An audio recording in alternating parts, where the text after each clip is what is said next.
Yo, what's up, y'all? Welcome to OG Lowe's Hangout Corner. I'm your host, Carlos Stargell, aka OG Lowe. Guess what? It's WrestleMania time, y'all, and it's the and WrestleMania will be kicking off to right now, 7 o'clock. The first match, from what I was told, John Cena versus Austin Theory. Yeah, little young joker from Atlanta, Georgia. Got it going on. I'm glad he made it to the WWE. But bruh, don't let your arrogance make make Atlanta, Georgia look bad, man. Cause look, bruh, you might be from McDonough, but hey, I'm from Decatur, DeKalb County. That's north of y'all. And plus, we up there. But anyway, I was just join if y'all would, from the kindness of your heart, please hit the subscribe button at Carlos Stargell 910. Now that's enough of this Latino music. Yeah.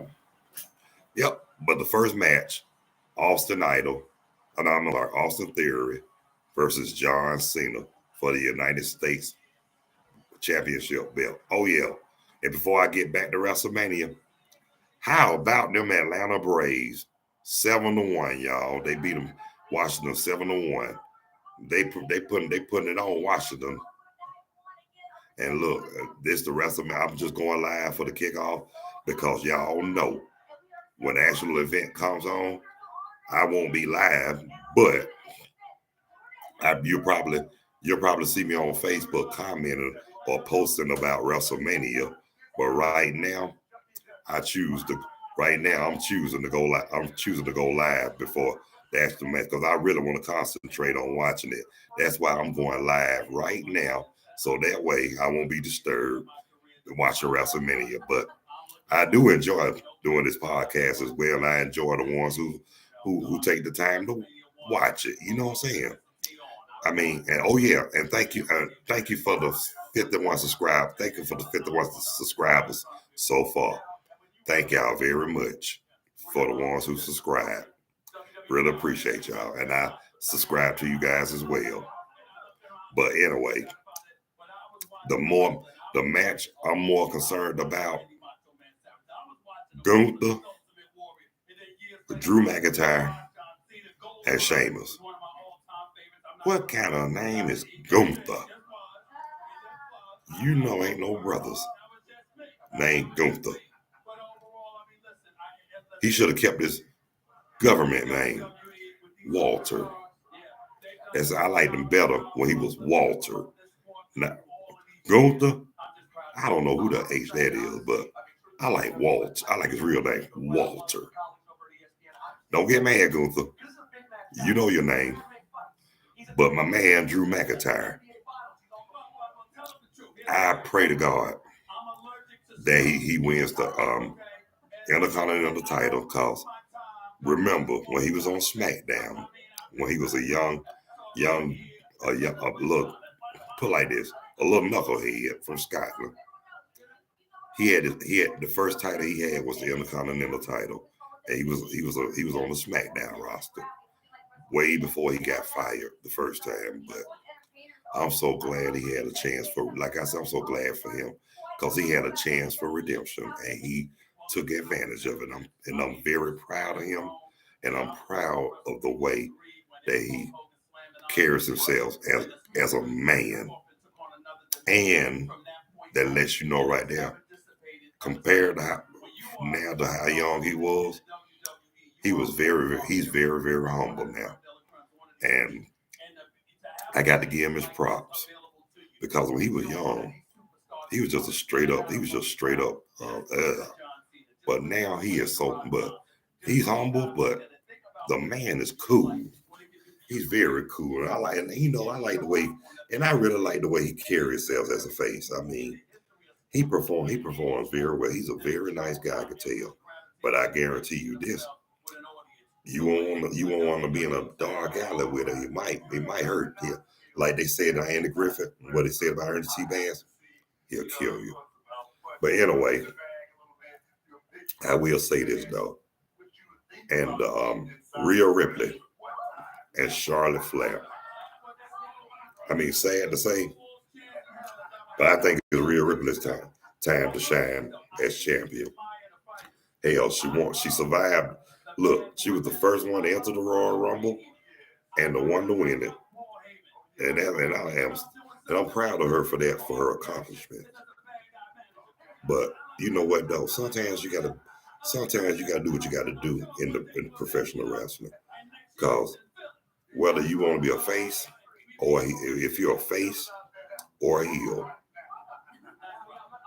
dude, it's about your performance, your wrestling performance. I mean, it's not about your promos, it's about your performance in the ring. I mean, and like that's what I like about the table, ladders, and chairs match. Man, like Edge, Christian back in the Attitude Era, Ruthless Aggression Era, well, more Attitude Era.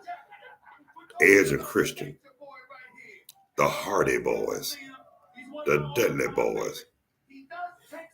Man, those were like the three greatest tag teams during the Attitude Era. I mean, those guys put on a show. And from what I heard, I think Chris Jericho came up with the idea of table, ladders, and chairs. Because I know Triple H came up with Hell in the Cell. But Vince McMahon's top three creations, top four, WrestleMania, SummerSlam, Survivor Series, and the Royal Rumble. Those are his creations. And guess what? WrestleMania is the granddaddy of them all. That's like the biggest event of the year.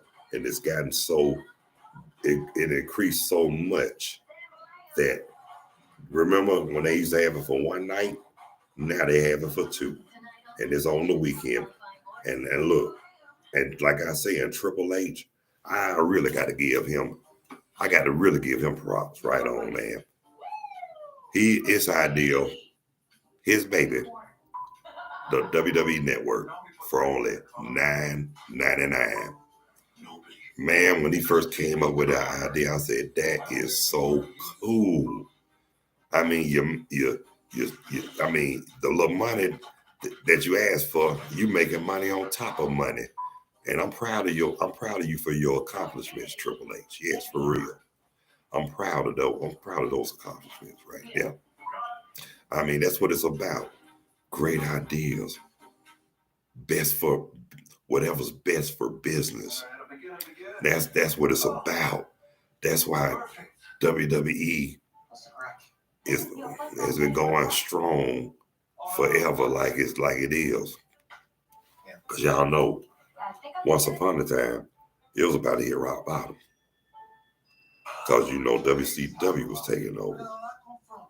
But then they had to really step their game up and look.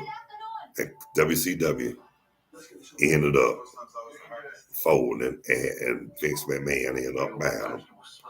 But that was one heck of a competition during the Attitude and Ruthless Aggression Era.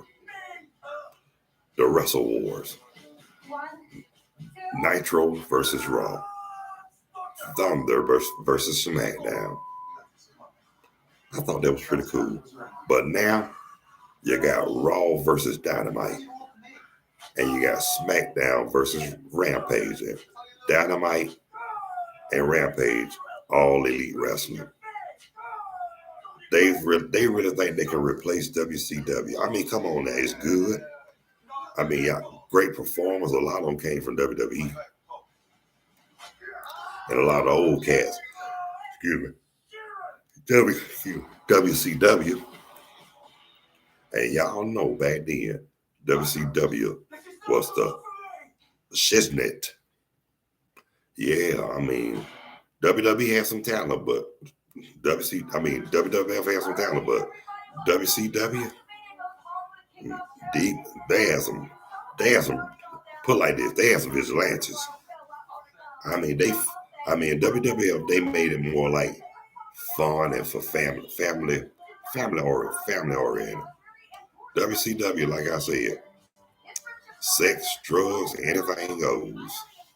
Now Raw, y'all thought Raw was bad. Raw was, tell you the truth, Raw was a lot worse than I hate to say it, WCW. But WCW was kind of, well, Raw did nasty stuff. WCW did more brutal stuff. I mean, they were more about fighting. But I miss the other territories of wrestling as well too. I miss World Class out of Texas, the UWF, AWA, and I miss a lot of NWA territories also. Central States, Mid South, Mid Atlantic, Northwest territories, West Coast territories. I mean, one time NWA had now WWF was worldwide, but NWA was more nationwide. But that's okay. It was all good. AWA was all right. It was on their game, but we didn't living in Atlanta, Georgia period. We really couldn't watch AWA. I mean, every now and then you might catch it, but a lot of times you called it. It was on the channel where they showed nothing but wrestling. I mean, other territories, but like WWF at the time, World Class, UWF, AWA, and all that back in the day.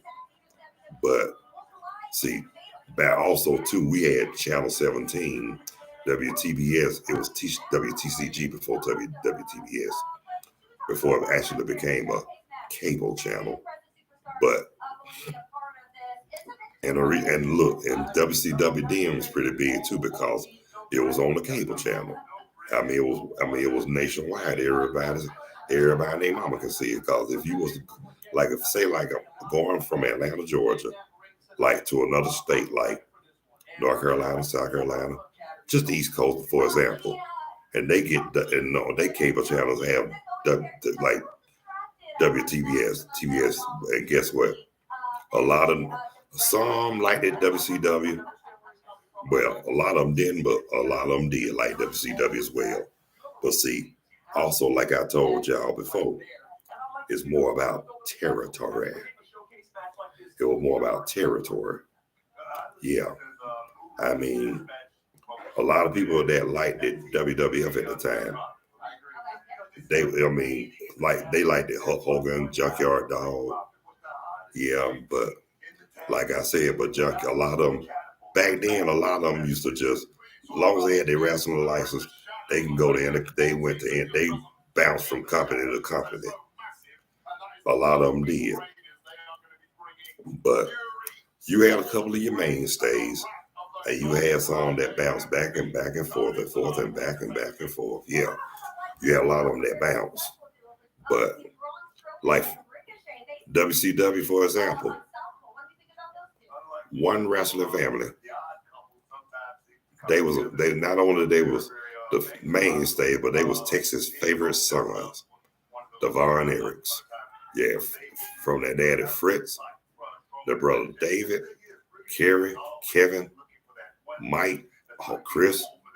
But Pete, this the only surviving Von Erich now is Kevin Von Erich, and I know it's hell on him losing his brothers like that. Man, my heart goes out to the man. Lord knows he didn't deserve that. Nobody deserves a loss like that. Not a tragic loss. I mean, and then you got a lot of them,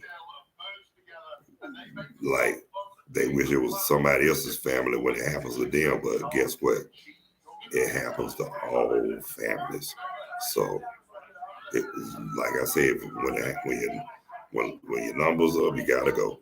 But getting back to wrestling, now I never known too many mainstays in WWF at the time, but the one that bounced from WCW to WWF, and he was a mainstay from then on was Mark Calloway, aka Undertaker. Now, before he became the Undertaker in WCW, he was known as Mean Mark Callis. And guess what? Lex Luger used to kick his tail.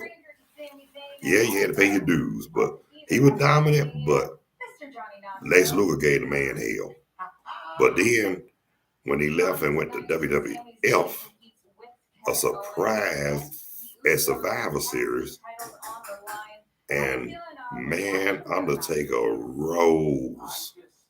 I mean, if he started as a heel with Paul Bearer, but what really tripped me out is when it was a match between Macho Man and Jake the Snake Roberts.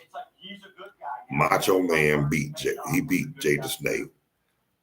Jake the Snake was waiting when Macho Man was coming out.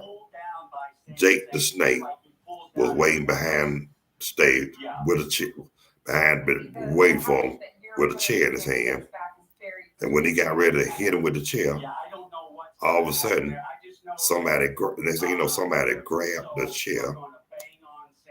Next thing, and then looked up, it was the Undertaker. I was in total shock. I couldn't believe he snapped. I was like, what? Not the Undertaker?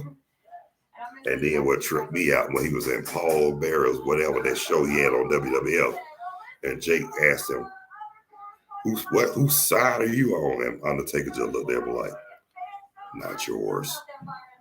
That's how he said, like, not yours.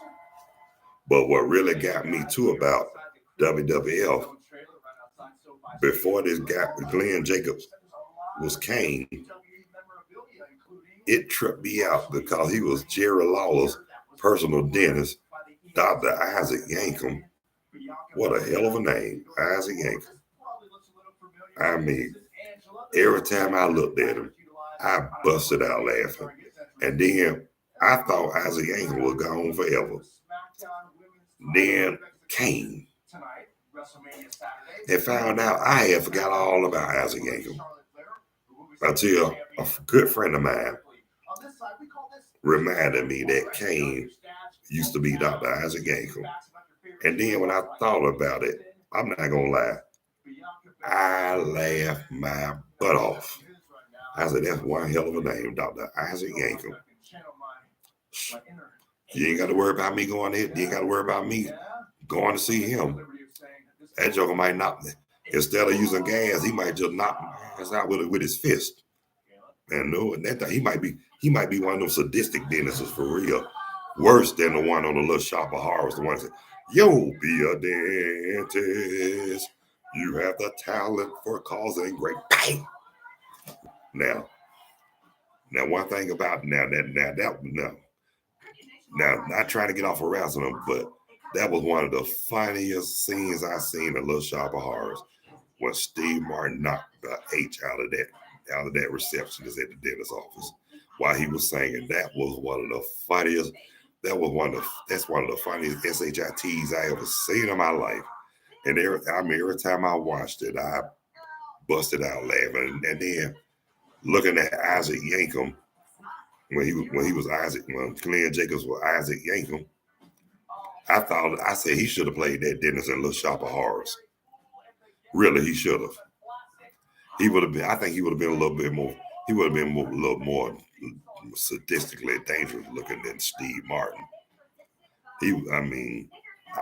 I never heard of a sadistic dentist, but if there's some out there, you ain't got to worry about me going to see him but even if I do, I take something with me like a baseball bat, and then when he look and make sure and hope and pray he don't strap you down to his chair and be like, say, oh, yeah, but like I said though, and then another match that could Bianca Belair against Asuka.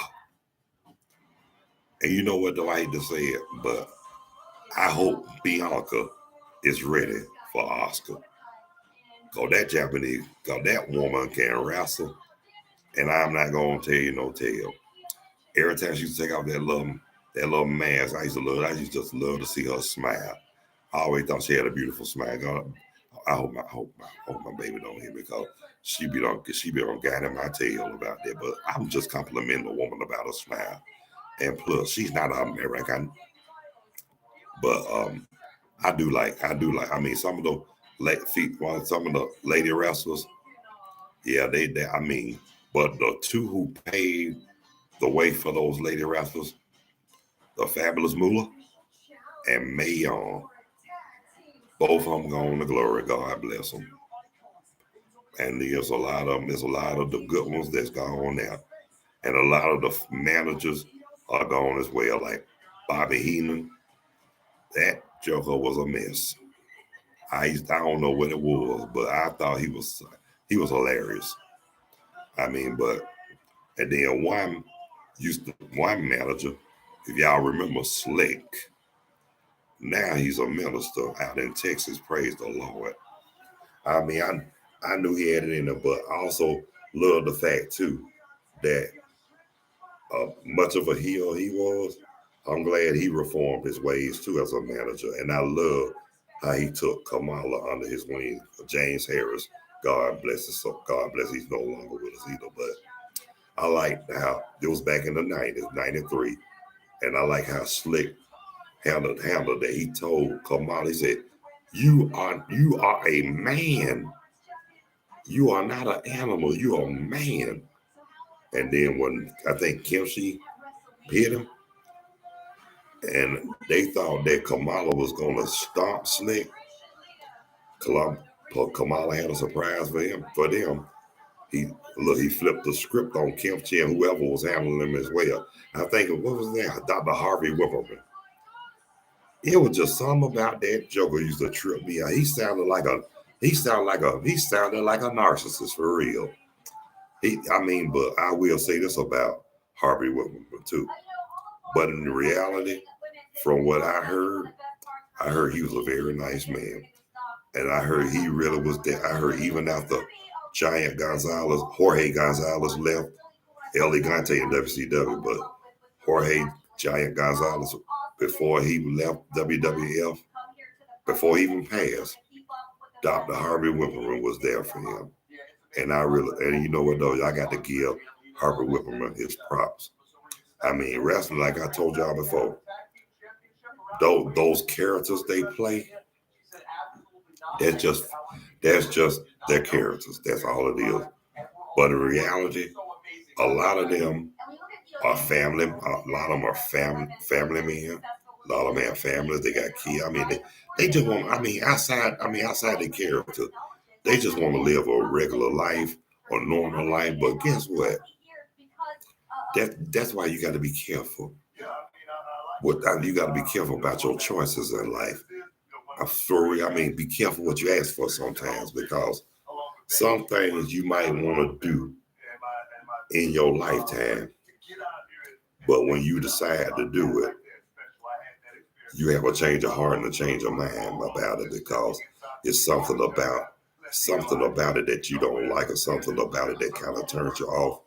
Well, that's why they always say, think about think about what you choose and be careful what you ask for and think about what you choose. So yeah. So what they say ain't nobody fault but yours. But like I'm gonna tell you this. Another thing I always say too. You don't you fail if you don't try. If you don't try, you fail. That's why they always say, if at first you don't succeed, try again. That's what you do. And if you don't like it, try something else. And that's the truth. Root. Yeah. Well, my brothers and sisters, it's almost time to kick off that first match. And look, I ain't gonna say I got eyes in the back of my head, but I can see the reflections from my glasses. And look, don't you laugh, it ain't funny. But I just want to thank the ones who view my the views from my podcast, those who subscribe and those who like it, and I appreciate the comments and everything. But the ones who haven't subscribed yet, even though I reached I reached the peak, but the minimum requirement, the minimum for the subscribers, come on, give me some more. I need some more. I got to have it. You know I need it. I got to have it. So please, out of the goodness of your heart, please subscribe to my channel at Carlos Stargell 910. Just push the subscribe button and guarantee you won't have no regrets. But anyway, I'm about to jet. I'm about to really get into this WrestleMania. I just wanted to go live for a few minutes, long enough to let y'all know that I'm not gonna make no promises I can't keep. If I say I'm gonna go live, I will go live. If I say I'm gonna do something, I will do it. But if I can't, I'll let you know in advance. But until then, I will see y'all tomorrow as well. But got another surprise for y'all. Tomorrow, hopefully, and I pray that I go live the Braves game tomorrow, 1 o'clock or 1:30 tomorrow, and then I will go live again, for WrestleMania around by this time tomorrow as well. So until then, y'all have a good night. And those who watch WrestleMania, I hope y'all enjoy it as well as I do. And if you have my number, please give me a call or text me. But if you're on my Facebook pages, either page, Carlos Stargell, the last, Carlos the Verbal Assassin Stargell, Carlos First Stargell, or Carlos Will Be Stargell. Carlos will be Carlos. Just inbox me, or I might not have some messenger, but inbox me. And like I said, I'm gonna post on WrestleMania, so you'll see it. But until then, y'all have a good night. Y'all take care of yourselves and each other. I love y'all. God bless you. Peace. Two fingers. I'm out of here like last year. Get with y'all tomorrow. Good night.